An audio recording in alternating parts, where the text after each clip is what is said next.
All right, folks, Yishai Fleisher here, broadcasting from Judea to the world, and you're a part of it wherever you are. Shalom and welcome. Palestinianism is the enemy of Israel.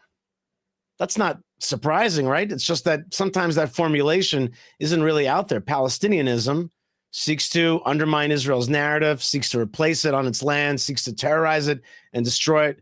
Palestine is the anti-Israel, right? People that are pro-Palestine are anti-Israel.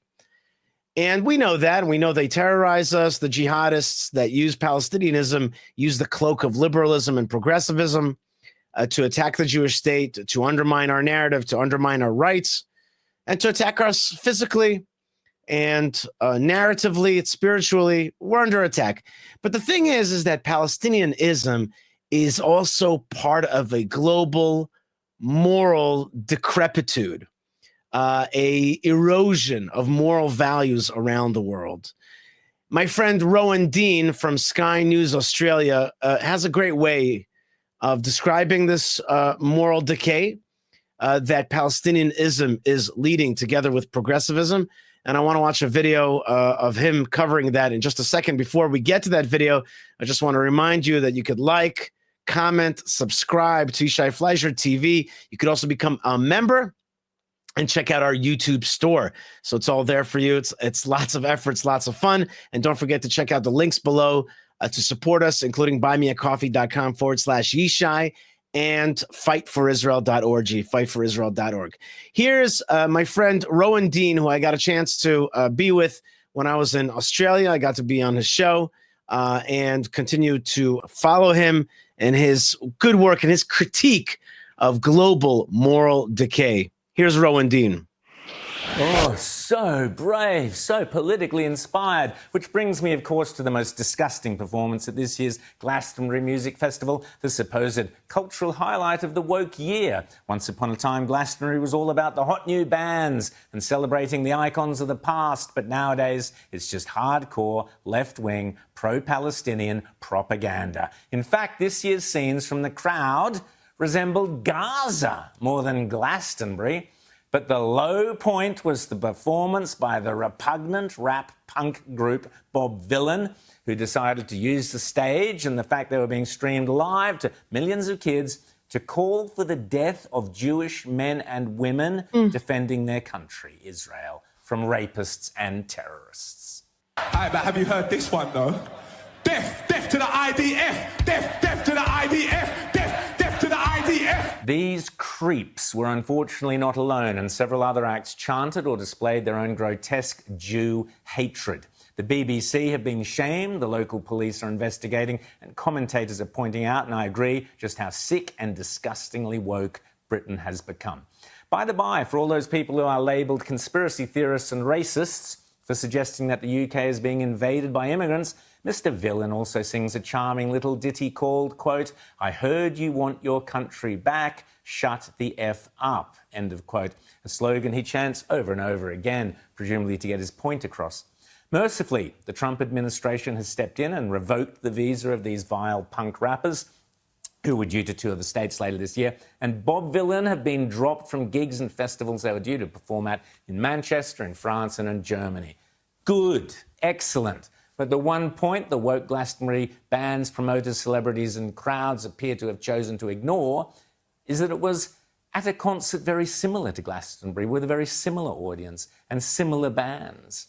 The Nova Festival in southern Israel on October 7th, 2023, that the pro-Palestinian Hamas terrorists butchered thousands of innocent young people, concert-goers, murdering, raping, torturing and abducting them. Perhaps the wokerati at Glastonbury might have considered a minute's silence to commemorate those appalling deaths rather than waving their flags and chanting their obnoxious slogans of Jew hatred and of celebrating the killers. Or indeed, how about a minute's silence at Glastonbury to remember those young innocent people murdered by terrorists at other rock concerts? The Bataclan concert in Paris, for example, 90 people dead, 20 hostages taken. Or how about a minute's silence for the 22 people killed and the many more injured by a suicide bomber at the Ariana Grande concert in Manchester? People were pulling nails out of the faces of children. Or why not a minute's silence At Glastonbury to remember the Orlando Pulse nightclub, 39 people killed by a homophobic Islamic State sympathiser. Or the Dolphinarium nightclub in Tel Aviv, another Hamas atrocity where 29 people, mainly teenage girls, were killed. There was also, of course, the 3 Taylor Swift concerts in Vienna cancelled due to terrorism threats, and whatever the motive, the horrific slaying of 3 little girls at a Taylor Swift dance party in England is something else that the Glastonbury crowd might have deigned to remember. What a despicable bunch. Worse, some of those young people at Glastonbury showed no remorse about the vile display of hatred and still refused to even condemn Hamas. I'm not going to stand here and condemn Hamas. I'm not going to do that. So you're not going to I'm going to stand here and condemn the IDF, the occupation, and the role of Western imperialism in that entire region. Fiona, hang on 1 second. It is sick. But then again, is it really all that surprising that gullible and impressionable young people have bought into this narrative when the media and academia and many parents have feted such role models such as this ridiculous woman? Today I am joining thousands of people in Budapest in Hungary who are defying Viktor Orban's desperate attempt to ban the Pride March. Pride is both a protest but also a celebration of love and who we are. This is yet another fascist attack on human rights, but you cannot ban love. So I hope to see you all on the streets. How dare you? Ah, yes, Greta Thunberg again. First it was climate change, then it was Gaza. Now she's back on the rainbow bandwagon. For someone who doesn't like travelling, Greta seems to get around a fair bit. But what's this about not being able to ban love? Not much love in these comments where Greta was cackling and yelling out F Germany and F Israel.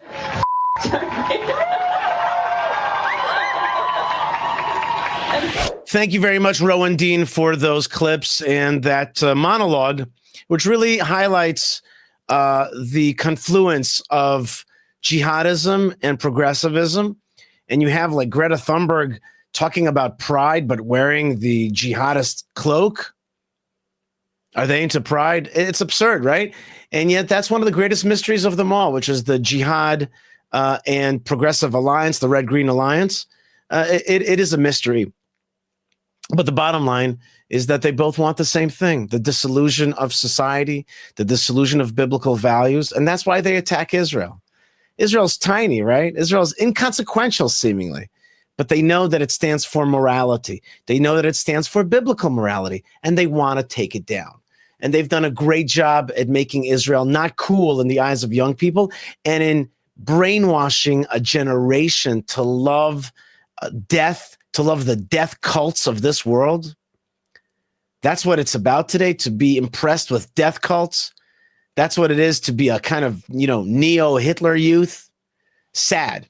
And it's not enough for us, myself or Rowan Dean, or all of us to be like, tisk, tisk, and to wag our finger and to say, those young people, what are they doing? What do they know? It's not enough. The left, the jihad, is after the soul of every individual young person.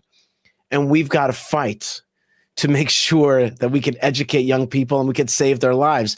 There's this thing about how Jews and conservatives look at anti-Semites. We just write them off. We say, he's a damn anti-Semite. Who cares? You can't fix him. Well, why is it that they're after every individual soul on college campus? Because they believe, the bad guys believe, that you could still catch a young person, that you could still brainwash a young person. You could still bring over a young person to their end. They're up for grabs. They're up for grabs.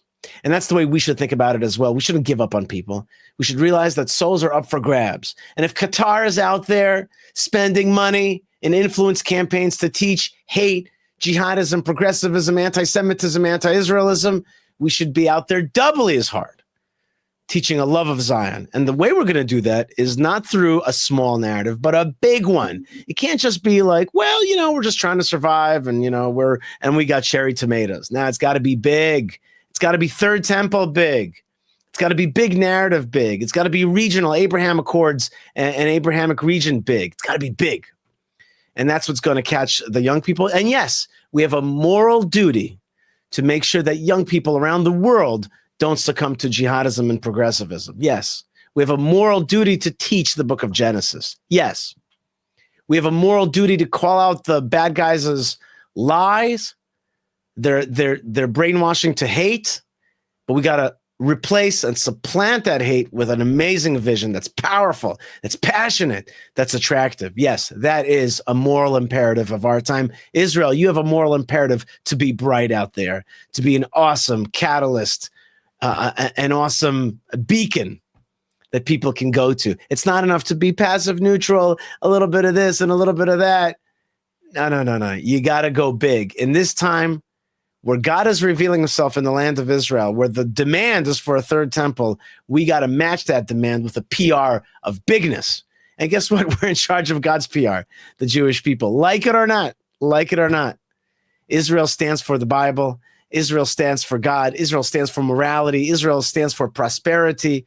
Israel stands for technology and health, education, clean water. Yeah, Israel stands for clean water. That's right. And so we got to go big with a narrative that's going to steal away from the thieves the souls of the next generation. God bless you, folks, wherever you are. Don't forget to like, subscribe, and comment here at Yishai Fleisher TV. You could become a member of our channel. You could also check out our store, which Malka Fleisher manages. And you can check out the links below, including buymeacoffee.com/Yishai. I need that coffee, please. Help me. And if you're not helping me, the other guy's going to be stronger, the bad guy. So help our team continue to broadcast, and also our broader mission of spreading the Abrahamic faith to the world, of tractors for holy farmers in the land of Israel, of beautification of ancient holy sites. That's all found at fightforisrael.org, fightforisrael.org, because we indeed, we put our money where our mouth is, which is we got a big vision for the land of Israel, and therefore, for a better world. God bless you, folks, wherever you are. Lots of love, lots of blessings from the land of blessings, and shalom.